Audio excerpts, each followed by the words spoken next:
Hey friends, this is Reverend Jerry, the People's Priest, aka Father Jerry.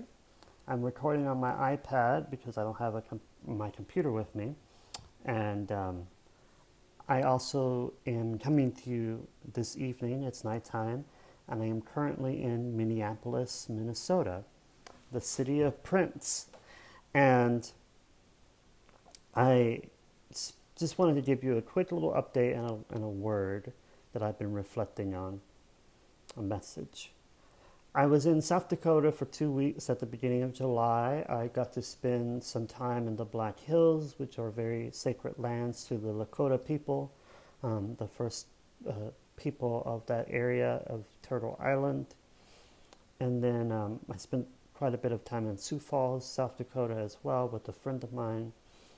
And now I am here in Minneapolis, Minnesota. I arrived in the evening of July 17th, in the evening around 8 p.m. Central Time. And I'm here currently at St. Jane House, which is a house of hospitality that was founded and run by the Visitation Sisters, who are based here. Actually, this is a few blocks away from this house. And I am house sitting for a friend of mine who runs this place and who's on a 3-week sabbatical. And I happened to just mention that I was going to be in Minnesota for 3 weeks, and my place where I was going to stay was not totally certain yet. And my friend said, "Well, why don't you just come here? Because I needed somebody to house sit for me and water the plants and make sure everything is taken care of." So that's what I'm doing while I'm here, and also resting and writing and reading and doing some work away, some remote work. But then starting in a couple of weeks, I will be on a sabbatical for a month. And some of the things I've been reflecting on since my trip to South Dakota and now here, and then some of the other places I'm going to go to, is the importance of understanding the gift of movement. Movement allows us a variety of perspectives. It allows us a variety of vantage points to see what is, and also to see what's beyond of what is. Sometimes we don't know what could be until we change our position, and then we can see another angle, another portion of what is and what is to be. Here at St. Jane House, the spirituality of the house and of the Visitation Sisters is the Salesian spirituality, which is the spirituality that's based upon the writings and work of St. Francis de Sales, who often said, "Be who you are and be that well." And I think sometimes we don't know who we are until we leave the place from which we were. We are all born into a certain context, and that context has influence on who we are and our story. But what often happens in life is that our story changes. New chapters are added, other chapters are erased. Some chapters are short, some are long, but our story evolves over time. But conflicts and stress and anxiety arises when those that we love and those that we care about hold on to that portion of the story that maybe we are trying to let go.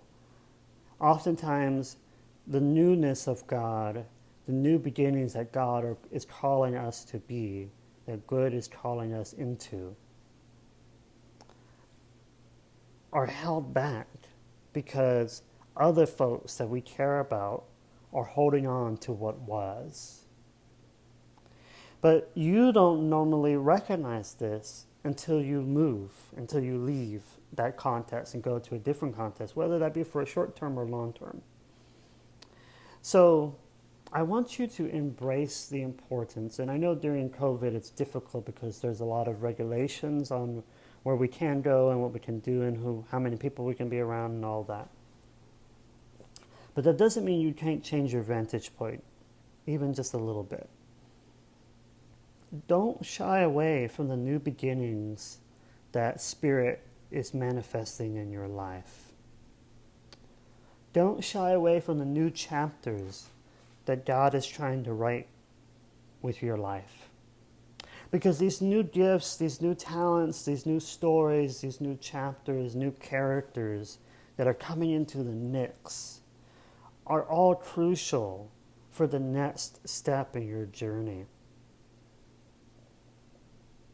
So if you are going to be who you are, and you're going to be that well, then you have to dare to move forward, to close the chapter, maybe even erase the chapter, and be willing and able to say to those that you love and care, that's no longer my story. That's a part of my story, and that part of my story is over. I'm now moving forward into another chapter.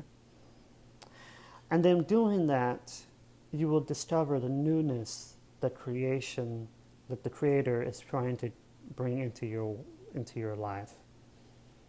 And you'll learn to realize that if you are, as Captain Luciana says, if you are who you should be, you will set the world ablaze. So be who you are and be that well. And if you are who you should be, you will set the world ablaze. You will set the world on fire. So recognize those places in your story that have been finished. Don't let others hold on to that, especially when you know you are being called into a next chapter, a next beginning, a new gift. Encourage them to let it go, and you let it go.